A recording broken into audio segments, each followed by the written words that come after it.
You ever wonder what happens when the galaxy's deadliest predator meets a human who isn't afraid to look it in the eye?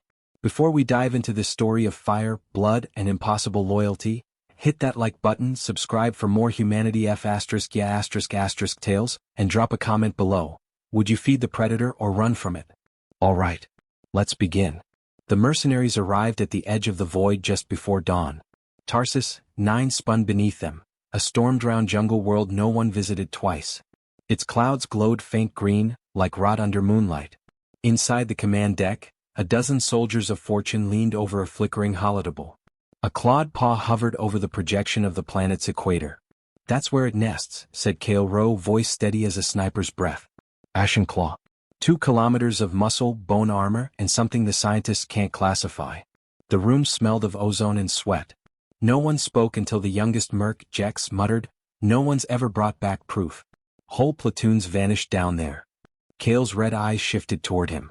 "Then we make history." He wasn't a man of long speeches. His crew knew that. Kale had fought in 3 planetary sieges, seen governments rise and burn, and learned that the galaxy only respected those who faced monsters and didn't flinch. His armor was scarred, the matte black of old iron, his rifle humming with a predator's patience. A static burst from the comms broke the silence. "Payment confirmed," said the client's voice, smooth, corporate, detached. "You kill it, you get your credits. And if you find any remains of the lost human colony, retrieve them for study." A ripple of laughter circled the room. Humans, fragile, extinct in this quadrant for decades.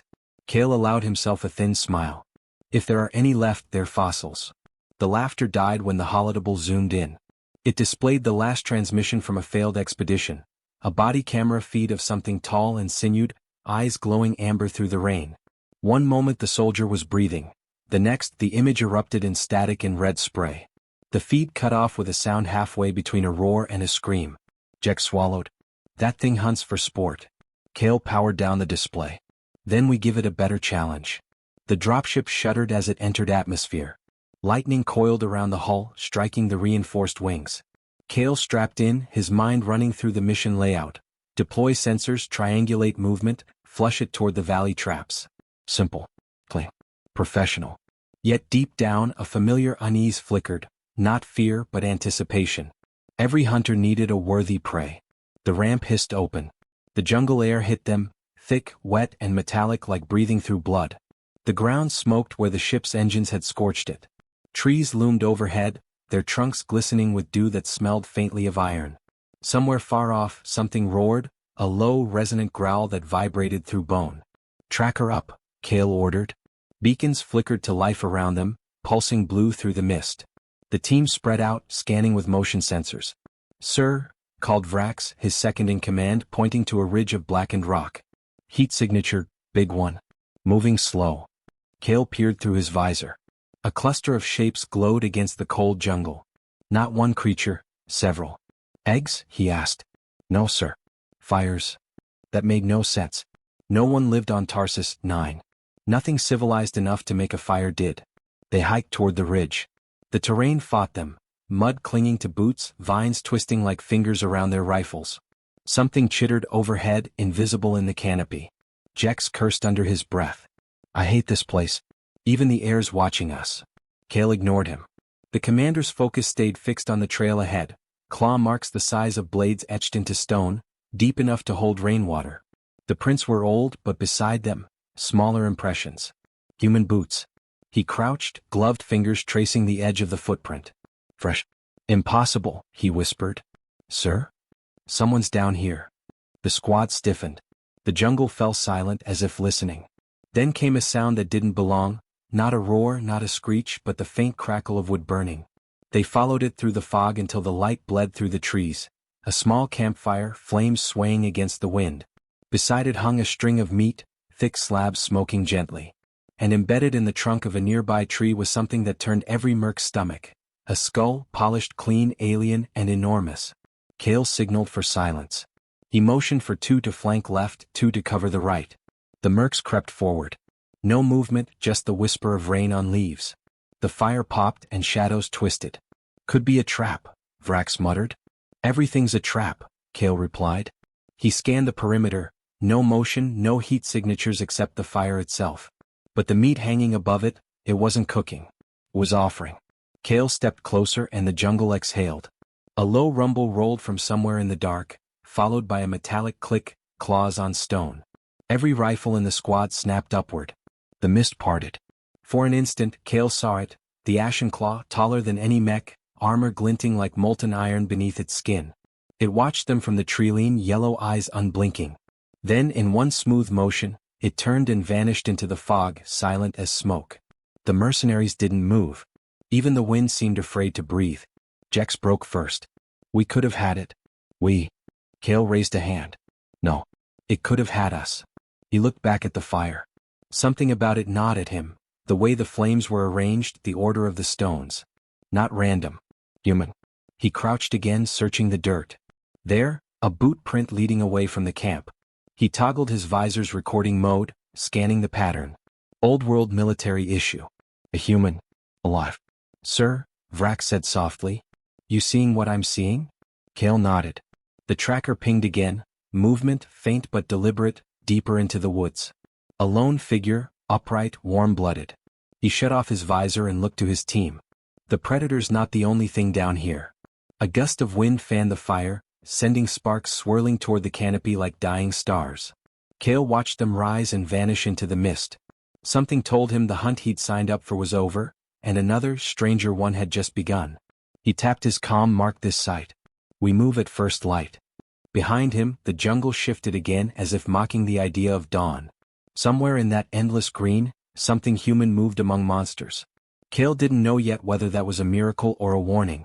But as he turned toward the dropship and the storm above, one thought burned clear in his mind.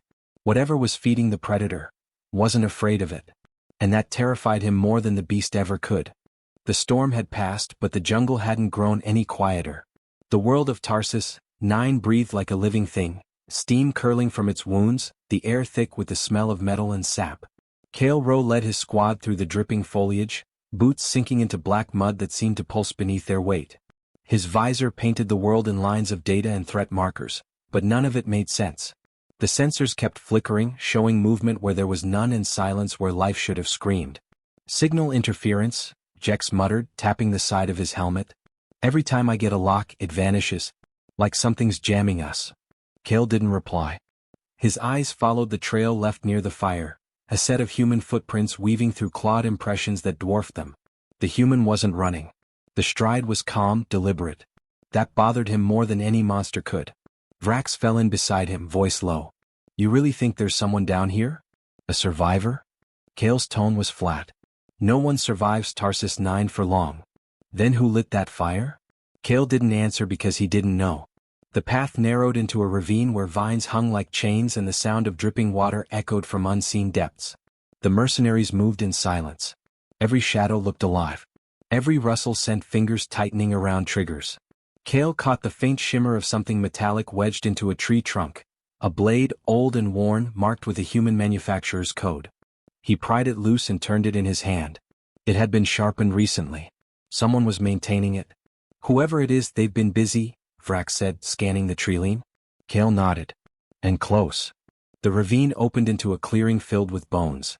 Piles of them, layered and picked clean, alien skeletons, some massive, some small enough to fit in a child's palm. The skulls were stacked in careful spirals, as though arranged by ritual or warning. The men tensed. Jex whispered, Sir, what kind of thing does this? Kale's jaw tightened. Something intelligent. He crouched beside one of the stacks, noting deep gouges along the ribs. The pattern was surgical. These weren't kills for hunger, they were trophies. Yet mixed in with them were signs of repair, broken weapons reforged from scraps, metal fused with bone. Someone was crafting tools from death itself. The forest groaned as thunder rolled far above. The mercenaries fanned out, scanning. Then the motion tracker screamed, a blip behind them, fast and heavy. Kale spun, rifle raised.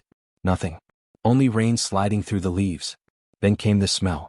Burnt ozone, wet earth, and something like rusted iron, the scent of a wound that had never healed.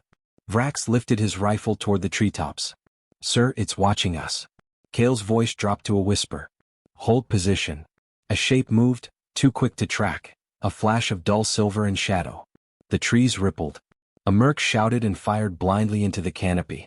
Plasma bolts cut through branches, lighting the mist in flashes of blue. Screams followed. Cale saw one of his men lifted off the ground, impaled through the chest by something unseen. The jungle swallowed him whole. Regroup. Now. Cale barked. They fell back toward the clearing, but the creature didn't follow. The forest had gone still again, as if amused by their panic. Cale checked his scanner. The signal was gone, erased clean. Jex's voice trembled.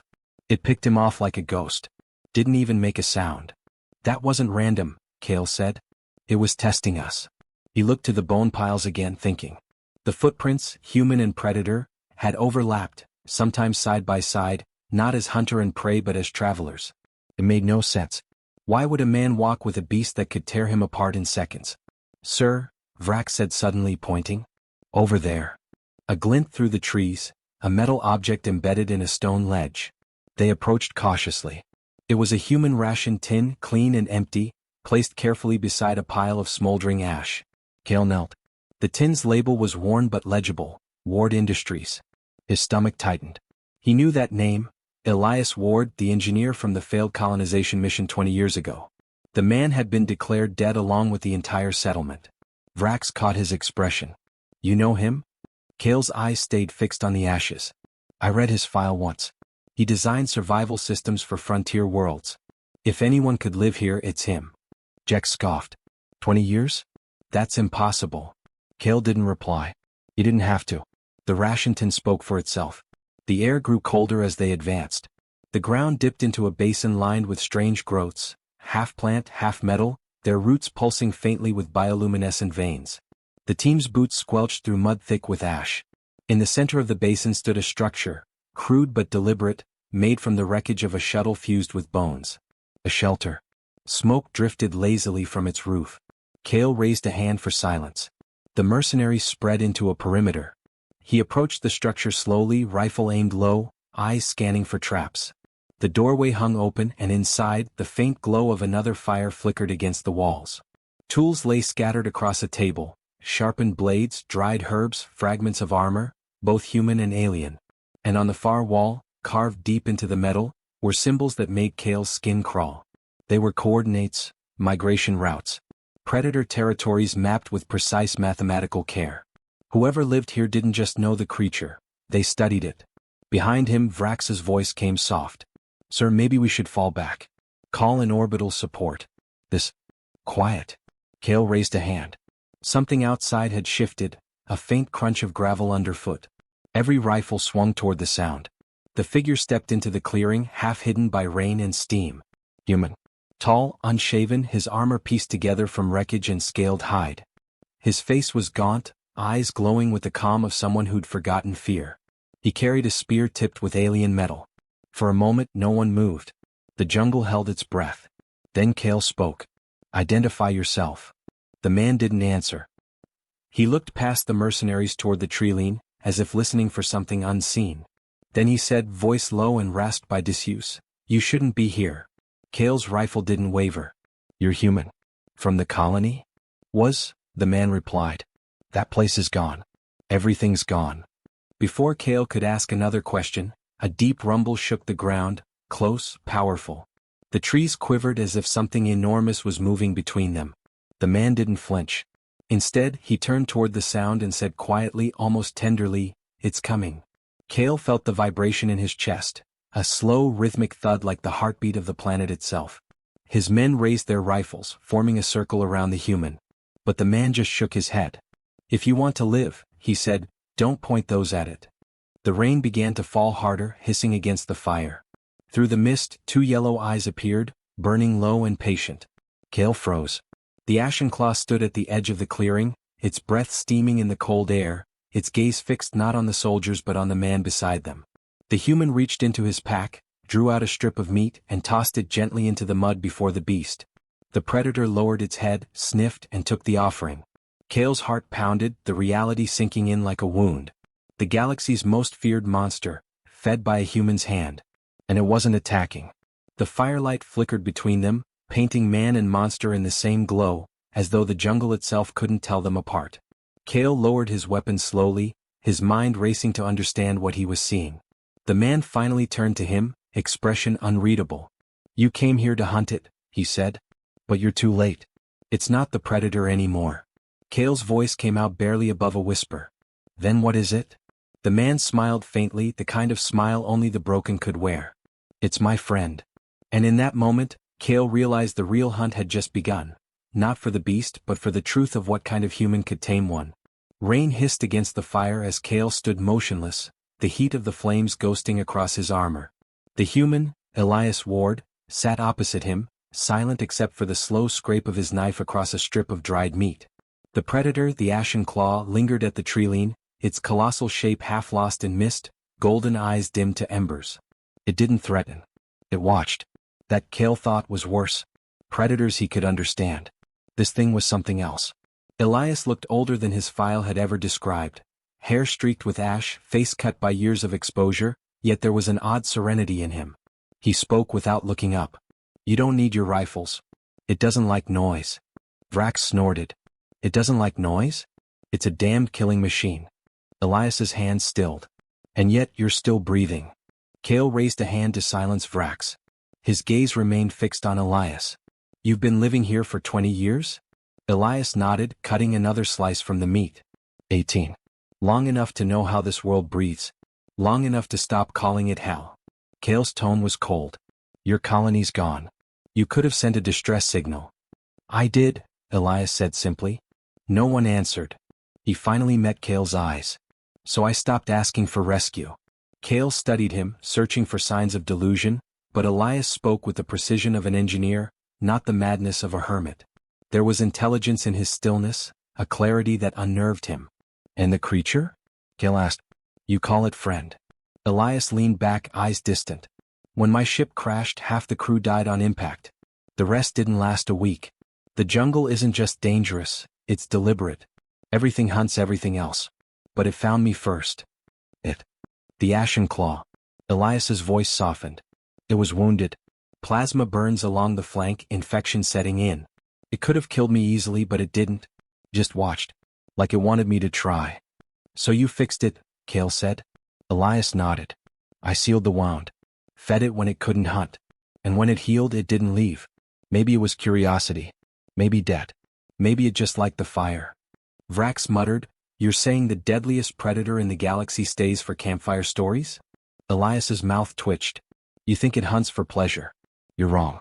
It hunts for balance. You came here to kill it because you don't understand what it is.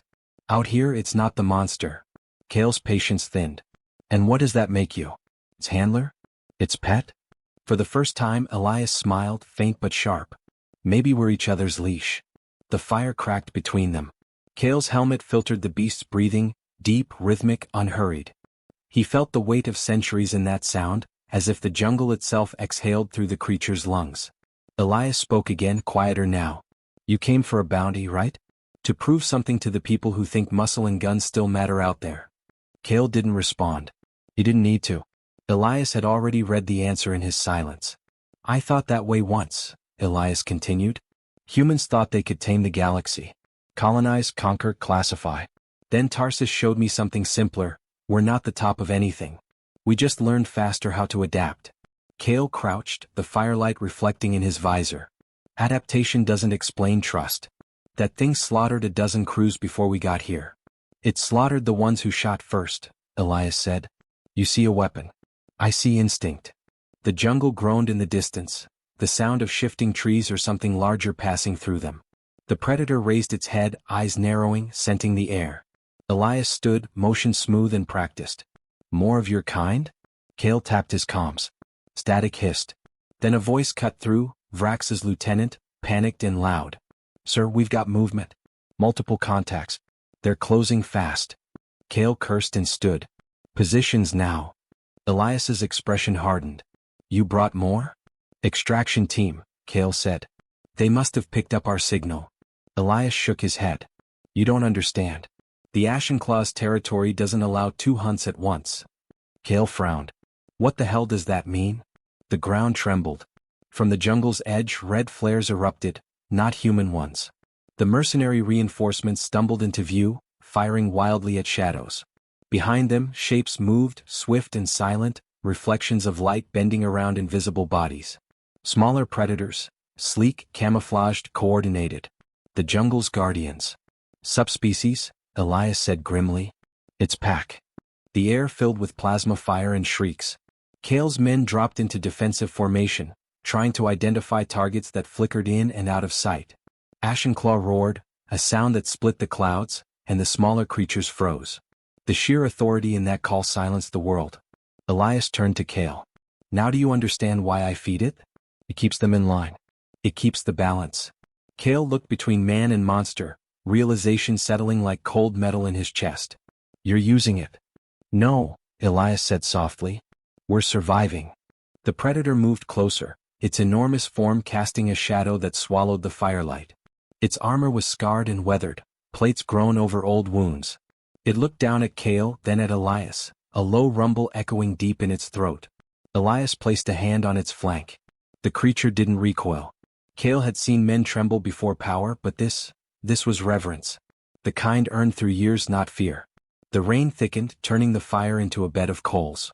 The remaining mercenaries regrouped, panting, their numbers halved. The lesser predators had retreated into the mist. Silence returned, broken only by the drip of water from the canopy. Elias knelt by the embers, stirring them with a stick. You see now, Commander. You came hunting a myth. But this world doesn't need more hunters. It needs caretakers. Kale lowered his weapon, watching the human framed against the fading light.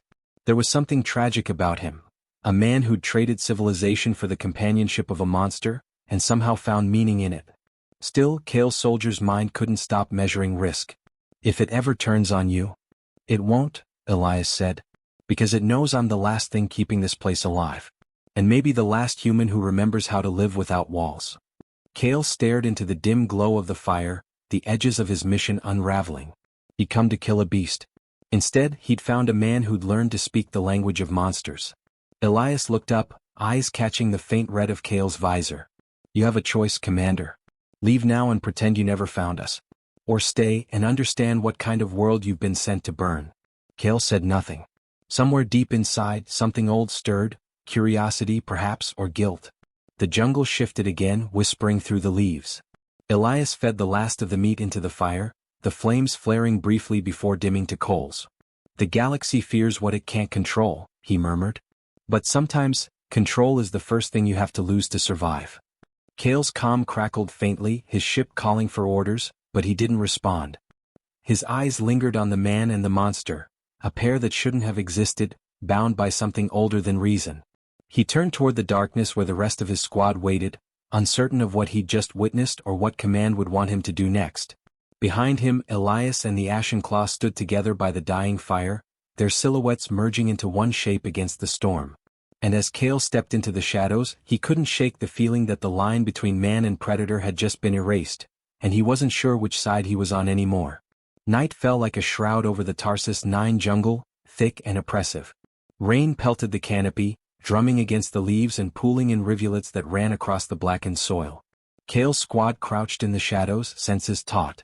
Every sound was amplified, a snap of a branch, the hiss of displaced water, the faint rustle of leaves too deliberate to be natural. The human, Elias Ward, had gone silent, standing near the dying embers of the fire as though he were part of the forest itself. Vrax's impatience was sharp. We can't sit here forever. This man is manipulating us, feeding the monster, leading it into traps. We kill both of them, claim the bounty, and get off this rock. Kale didn't respond, but his hands flexed around the rifle. He had seen cunning before, but this was different. Elias didn't act like a threat. He commanded it, the predator, the jungle, even Kale's instincts. The realization unsettled him. A low rumble echoed from the trees. The Ashenclaw emerged, silent, gliding through the mist like a shadow given form. Its eyes glowed faint amber, unblinking, scanning the perimeter with precision. Kale's men shifted nervously. Jack swallowed audibly. You see? Vrax hissed. It obeys him. He's controlling it. Kale shook his head. Not controlling. Understanding. That's the difference. Vrax scowled, gripping his plasma rifle tighter. Understanding won't pay the bills if we die down here. Suddenly, movement, fast, too fast to track. A scream cut through the night as one of the mercenaries, Tarek, disappeared into the shadows. A crimson streak ran across the mud. Kale spun, rifle raised, scanning. Another bolt of plasma lanced into the darkness. met by a monstrous screech. The jungle erupted. Smaller predators, camouflaged and coordinated, attacked from all directions, leaping from branches and undergrowth with lethal precision. Kale's squad returned fire, but the attackers were ghosts, vanishing before they could be pinned. Elias stepped forward into the chaos, holding a torch high. The ashen claw roared, a sound that shattered the night and froze mercenaries mid-breath. With a single, fluid motion, it moved to intercept the assailants. The smaller predators scattered at its command, like schoolchildren before a stern guardian. Kale watched stunned. Elias wasn't running. He wasn't hiding. He was standing beside the predator, moving with a calm authority that belied the storm around them. "It listens," Kale muttered almost to himself. The battle tore on. Plasma bolts struck trees, sending sparks flying.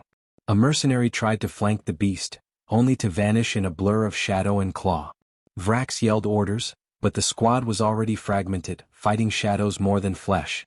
Kale fired, reloading faster than human reflexes should allow, and for the first time in his life he realized he wasn't facing a creature. He was witnessing an ecosystem of death responding to a single signal: Elias. One by one Kale's men fell or fled into the mist, their yells swallowed by the storm. Kale himself dodged a swipe from a predator's claw, rolling through mud to rise behind a fallen tree. Blood slicked his gloves, but he stayed focused. This was no ordinary hunt. The apex predator wasn't the enemy. The real test was surviving a world where the predator answered to something human. Vrax lunged toward Elias, weapon raised. "Enough of this," he shouted. "I'm taking him down." Elias didn't flinch. His eyes were steady, unyielding. "Do it and you won't leave this jungle alive." The ashen claw moved before the words had finished echoing. Vrax's scream cut short, torn apart before he could fire again. Kale's heart sank as he realized the futility of interference. This wasn't a fight he could win with bullets. Kale lowered his weapon, chest heaving, his mind racing. He had come to Tarsus 9 to hunt a monster. Now he faced a human who had tamed death itself, who had survived alone for decades, and whose ally was the very thing he was supposed to kill. Understanding surged through him. Elias didn't need protection from the predator. The predator needed him just as much as he needed it. The remaining mercenaries scattered, screams echoing into the distance. The jungle swallowed them, leaving only Kale, Elias, and the ashen claw standing in the center of the clearing. Rain sluiced over their faces, washing away the mud and the blood, leaving only the raw truth of survival. Kale's voice was low, almost reverent. "You saved me." Elias's expression didn't change, though the corner of his mouth lifted in a faint, knowing smile. "I didn't save you. I saved him." He nodded toward the predator, which lowered its head, eyes still glowing faintly in the rain. Kale surveyed the clearing. The bodies, the fire, the ruined jungle, everything had been reduced to a single fact. Nothing on this planet moved without consequence. Elias had found balance where others only saw chaos. "You could leave," Kale said, voice rough, "call it in, get extraction. Or you could stay here and, whatever this is." Elias looked out at the jungle, rain dripping from his hair, and then back at Kale. "I stay because I have to. I've seen what happens to those who leave. The predator survives, yes, but the balance dies. And the jungle has a long memory." Kale nodded slowly, understanding for the first time the weight of human persistence, of intelligence tempered by necessity. He looked down at the mud, at the broken rifles, at the flattened earth that bore witness to carnage and mercy alike. The predator moved closer, brushing its massive head against Elias's shoulder, a low rumble vibrating through the air. Elias rested a hand on its flank, calm, patient, unafraid. Kale felt something shift inside him: respect, awe, and an uncomfortable sense of inadequacy. The storm began to abate. Mist drifted through the treetops, settling like a blanket over the ruined battlefield. Kale's mind turned over every choice that had led him here. Every mercenary who had died, every plan that had failed, all of it pointed to the same conclusion. On this planet, humans were not the weak ones. Humans were the ones who could adapt, endure, and command even the monsters of legend. Kale took a deep breath and stepped closer to Elias. "I've been sent to kill it. I came thinking I could dominate the apex predator. Now I see I was wrong." Elias regarded him silently, the firelight flickering in his eyes. "Then you understand. This isn't a hunt. It's a covenant. Out here, every choice has a cost, and every life is proof of understanding." Kale's gaze drifted to the predator, towering and unyielding, yet gentle in its awareness of Elias. The line between hunter and hunted, predator and prey had vanished. Only survival, intelligence, and trust remained. The human finally straightened, tossing a piece of meat into the ashes. The predator bent to take it, its eyes flicking briefly to Cale before returning to its companion. Elias turned toward him. "You wanted to see what a human can do? You're looking at it." Cale swallowed, feeling a weight settle into his chest, a mix of awe, humility, and something he couldn't yet name. He had come to kill a monster. Instead, he had witnessed the evolution of humanity in its rawest, most primal form. The rain eased. Mist curled around them. The ashen claw rumbled softly, leaning into Elias as though acknowledging him as equal. Cale lowered his weapon fully, letting the moment settle. Somewhere deep in the jungle, the echoes of his fallen squad and the screams of the wild faded. Only the fire remained, weak but persistent, and two beings, one human, one predator, standing side by side against the storm. Cale knew that when dawn came, nothing would be the same. Not for him, not for the jungle, and not for anyone foolish enough to think they could conquer Tarsus 9 without first understanding it. And as he watched Elias and the predator move through the mist together, Cale realized the real hunt had ended, but the lessons of survival were only beginning. The first light of dawn struggled through the dense canopy, spilling in pale shafts across the mud-slicked clearing. The rain had stopped, leaving only the smell of wet earth and burnt ozone lingering in the air. Cale stood at the edge of the clearing, watching as Elias Ward crouched beside the embers of the fire, tending it with quiet patience. The ashen claw shifted nearby, its massive body coiled like a living monument, amber eyes tracking every movement with a calm authority that belied the carnage of the night before. Cale's mind raced. He had arrived expecting to kill a predator, yet the apex creature had survived, and more astonishingly, it had chosen its own companion. He glanced at the human who had tamed it, noting the lines etched into Elias's face, not scars of battle alone but of time, isolation, and wisdom born of necessity. Every gesture, every breath seemed measured, purposeful. This man had survived where others had perished, not through strength alone, but through understanding. "You could leave," Cale said quietly, stepping closer. "Call an extraction. Return to the galaxy. Everything you've survived here could be documented, studied, weaponized even. You'd be a hero." Elias looked up, eyes reflecting the glow of the dying fire. "Hero? The galaxy doesn't want heroes. It wants control, power, exploitation. And if you think they'd understand, they'd probably destroy this place before they'd even try to comprehend it." Cale's gaze dropped to the ground.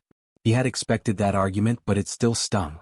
The weight of human history, of conquest and failure, hung in the air between them.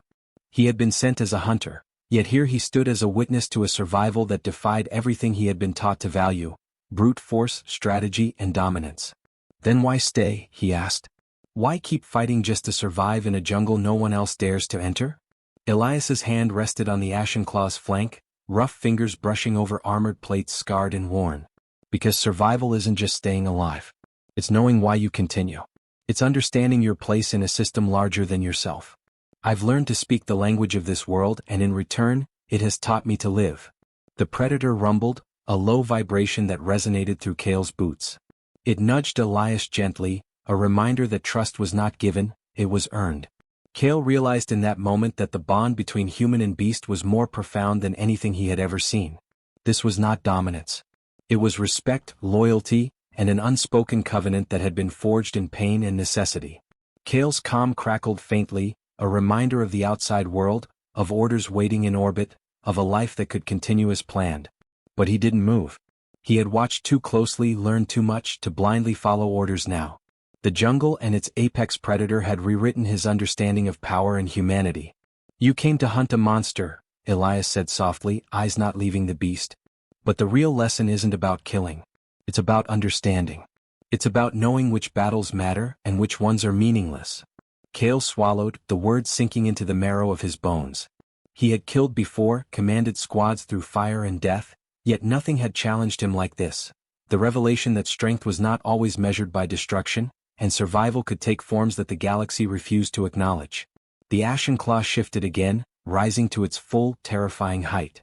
Its head swept slowly across the clearing, and Cale could see the sheer magnitude of it. Power condensed into muscle and instinct, tempered now by the presence of a single human. It exhaled, a fog of warm breath, and Cale felt the earth tremble beneath him.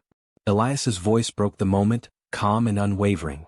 It could kill any of us in an instant, but it doesn't, because I am here. And I choose to protect it as fiercely as it protects me. The air thickened with tension as Kale processed what he was seeing.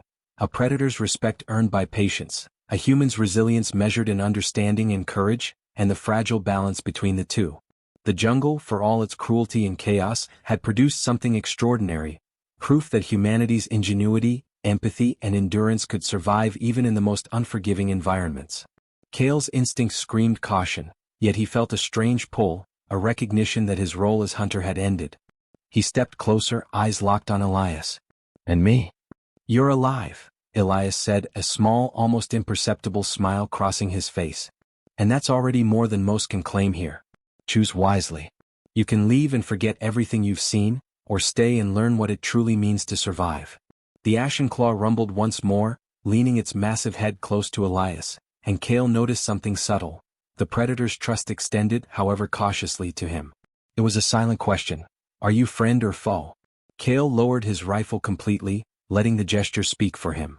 The jungle exhaled, a gentle wind carrying the scent of wet earth and ash. Shadows stretched across the clearing as the first sun rays broke through the canopy, illuminating the scene.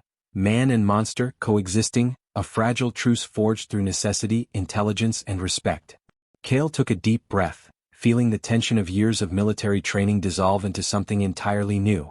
He had come to hunt a beast, yet what he had found was a testament to the potential of humanity, the ability to endure, to adapt, and to coexist with forces far greater than themselves.